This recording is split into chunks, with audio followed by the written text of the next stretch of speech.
A fragile calm descends on Lebanon tonight as a 10-day ceasefire with Israel comes into force. Announced by Donald Trump, the truce comes after weeks of relentless cross-border strikes and intense Israeli bombardment across Lebanon. The fighting has had a devastating impact on the country, with close to 2 million people displaced from their homes. More than 2,000 people have been killed, while thousands of others have been wounded. Close to 2 million people have been driven from their homes in the south, in one of the country's worst displacement crises in years. Diplomatic efforts to secure a more lasting peace continue. Well, we have a team of correspondents covering the story for us from the Lebanese capital, Ramallah in the occupied West Bank, Washington, D.C., and the Iranian capital. We start with Heidi Pett, who's in Beirut for us. Heidi, any signs of de-escalation as this ceasefire now comes into effect? So the ceasefire is technically in effect now, but certainly the last hour did not look like a de-escalation. In fact, it looked almost like an escalation. There were dozens of Israeli airstrikes across the south of Lebanon in the hour before the ceasefire took effect. Hezbollah continued to claim attacks on Israeli troops, both inside Lebanon and also across the border. They targeted a settlement where they said there was Israeli military infrastructure. 1 minute into the ceasefire, let's see if that holds, if the front goes quiet. Obviously, many people here are hoping for that. But Israel's military activity today, in the last couple of minutes, they announced that they had struck 380 what they described as Hezbollah targets across the country in the last 24 hours. So it appears to have been both sides getting in as much damage as they possibly can before this pause, which everybody hopes does hold. There's been fireworks and celebratory gunfire audible in sporadic bursts across the capital tonight. Down here by the waterfront, where many displaced people are still sleeping on the streets in tents.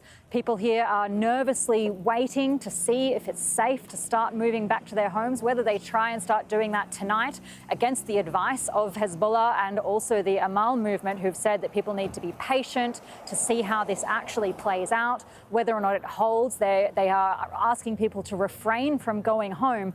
But speaking to people across Beirut tonight, some have indicated their intention to start doing so no matter what.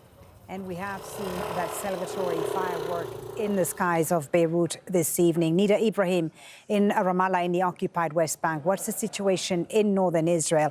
As Heidi said there, up until an hour ago, there were reports of rocket fire from Lebanon. Well, up until minutes ago, according to Israeli sources, Hezbollah continued firing rockets into northern Israel, the area of Kiryat Shmone, which had seen its share of rockets throughout this battle. But at the same time, we are talking about a rocket attack that was expected to be intensified in the minutes before technically the ceasefire takes effect. According to the Israeli sources, the latest barrages have caused 3 injuries, 2 seriously. But that goes to show why the anger in the northern Israeli communities is real. They believe that Israel did not diminish Hezbollah's ability to threaten communities in that area. They know that the disarmament of Hezbollah might have been difficult during this round of battle, but at least they were hoping that the area that the Israeli forces have tried to infiltrate, have tried to occupy, have pushed deeper in, would at least protect communities in northern Israel from these rockets. But that has been challenged by the reality. That has been challenged by the Israeli military sources, who have been saying that much of the rockets being fired from Hezbollah are fired from places far away from the Israeli army's presence. But all of that is showing us how much anger there is in Israel, that the Israeli government had to respond to President Trump's announcement of a ceasefire. Just now, the Israeli Channel 12 has released a poll saying that it conducted amongst its viewers, and 51% of Israelis do not want this ceasefire with the negotiations, while only 21% of those polls want the ceasefire. So we are talking about a majority of Israelis who were hoping to keep striking targets in Lebanon, but they had to, or their government had to listen to Trump's announcement. Israelis may not want this ceasefire, as you say, Nida, but the Lebanese people are certainly celebrating it, as we see on our live pictures there from Beirut. Celebratory fireworks as the ceasefire came into effect just a few minutes ago. The Lebanese breathing a sigh of relief tonight, no doubt, after weeks of relentless Israeli bombardment of Beirut, but also of southern Lebanon. Heidi, President Trump, when he announced this truce, also invited the Lebanese president and the Israeli Prime Minister to the White House in the coming weeks. Is there consensus in Lebanon for this to happen? What would Lebanon want to get out of these talks if they were to happen? In a word, no. I mean, there is very rarely consensus in Lebanon. That's partly due to the nature of the society and partly due to the tripartite political system here. I mean, so we've had both the president and the prime minister welcoming this ceasefire, the president thanking US President Donald Trump for his efforts in arranging it and setting up that meeting. But the response from Amal has so far been silent on the political implications. What we have heard from Nida Ibrahim, the Speaker of Parliament, is a statement asking people not to go back to their homes until everybody is absolutely certain that this will hold and that it is safe. He's asking them for patience. But in terms of any actual comment on the talks, we haven't had that. And Hezbollah, for their part, again, we're getting the message from them to their supporters and people in the south to be patient, to not go home just yet. And as part of that message, what they said, and they made a real point of noting that there have been previous ceasefires with Israel which have not been respected, and that was very heavily emphasized in their statement. And so there is a sense that while many here are very hopeful that this lasts, it was one of the conditions that many in the political establishment here, including the Speaker of Parliament, Nida Ibrahim, had for any negotiations, was that there should be a ceasefire first, that there should be no negotiations under fire. So this is potentially clearing the path for that to actually happen. Nida, what are the expectations in Israel about this possible meeting, and how is Prime Minister Netanyahu selling this to the Israeli people? Well, he's been saying since the beginning of this battle with Hezbollah that the negotiations with the Lebanese government and the Lebanese army should lead to them disarming Hezbollah. And again, tonight, when he talked about the ceasefire, he said that Israel did not agree to Hezbollah's demands and conditions for a ceasefire, which is quiet for quiet, as well as withdrawing the Israeli troops from southern Lebanon. This is seen as one way he's trying to show force, to show defiance, to show that not everything Israel is doing is being forced on it.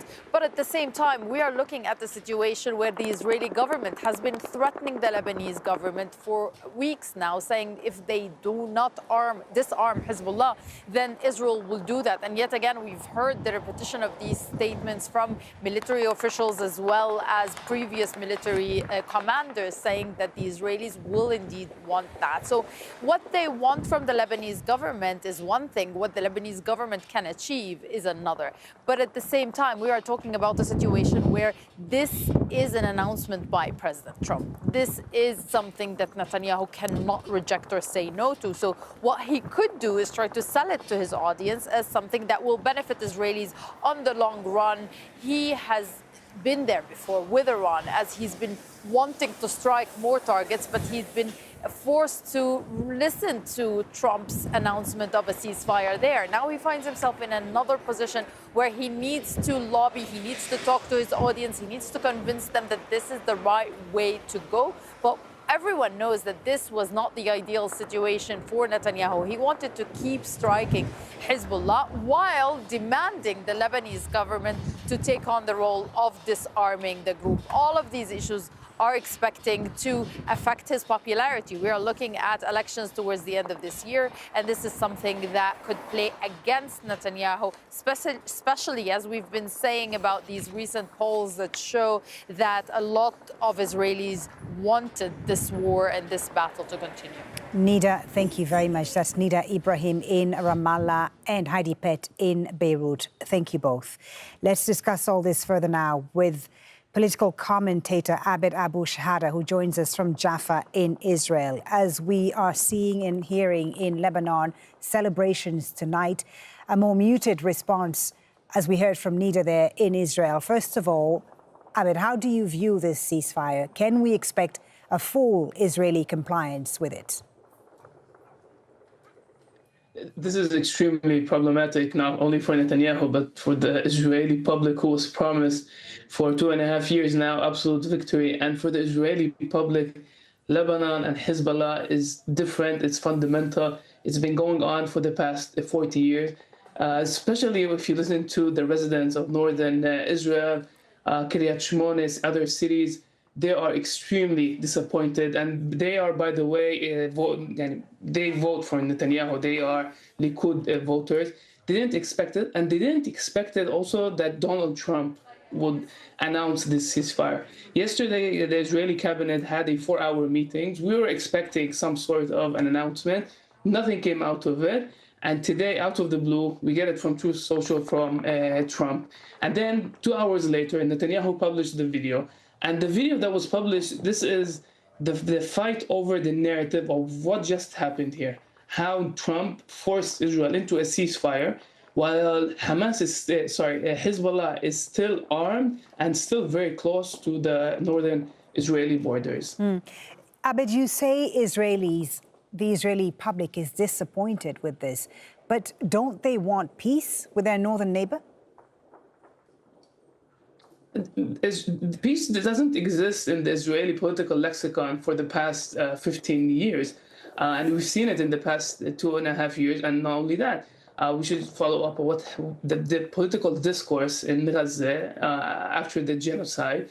And common sense says that any country should aspire for peace with their neighbors. Unfortunately, with the Israeli public, nobody's talking about peace. Nobody's talking about real diplomatic negotiation. On the contrary, if you follow up on what the Israeli defense minister, Israel Katz, he mentioned of occupying up to the Litani. Finance minister, Bezalel Smotrich, even said that maybe the borders of Israel should be up to the Litani River. This is unfortunate, and, right. but it's also very childish that they even think that everything could be achieved through military force. So what has Israel achieved realistically in this current conflict, and can they claim any symbolic victory in Lebanon? Absolutely not, because in Lebanon it was a zero-sum game. Unlike Iran, like the Israeli public can accept the idea that the regime didn't fall, and they understand that Iran is a much bigger country, but it's also very far away.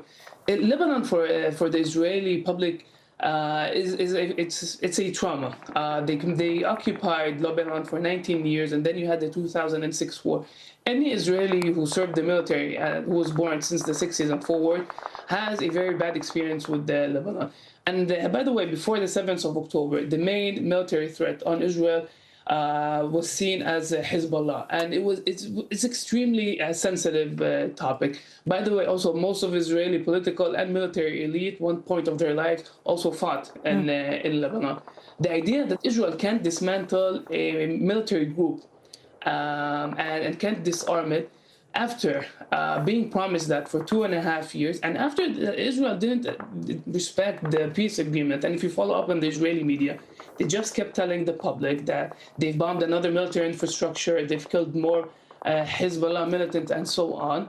But at the end, even to the last minutes of before the ceasefire, the Israeli cities in the north were bombed until literally the last minute, and this projected that Hezbollah is still powerful, and right. Israel couldn't disarm it. So, Abed, let me ask you this. What do you expect to happen after 10 days of ceasefire, if it holds? Is there a political goal that could outweigh any further Israeli military operation in Lebanon? we're seeing a shift in the Israeli strategy. And this came also after that the military published about a week ago that they can't disarm Hezbollah unless they occupy all of Lebanon, and they're running low on military units, and they're running low on budgets and so on. And they also need some sort of an agreement with the Lebanese government to disarm Hezbollah. So the Israeli public shifted, and you've seen it also then with Netanyahu. Before the Iran-US ceasefire, he didn't want to talk to the Lebanese government. Now we're seeing something different playing out, and it's shifting into the political Israeli strategy in the West Bank, where there is a strict and very solid security coordination between the PA and Israel. But Israel is still holding its land, especially in Area C. You still have settlement. And Israel does what it wants in Gaza, obviously, even though the PA has relatives and political affiliation with Gaza, obviously. And this has turned into the Israeli goal in Lebanon. And another interesting thing, they want not only to neutralize Iran from Lebanon and Hezbollah, but also any other country. They also want to neutralize France in some sort of idea of turning Lebanon into a satellite state for Israel. Abed, thank you so much for talking to us about this. Thank you for bringing us the view there from Israel. Abed Abou Shhadeh, a political commentator, joining us from Jaffa.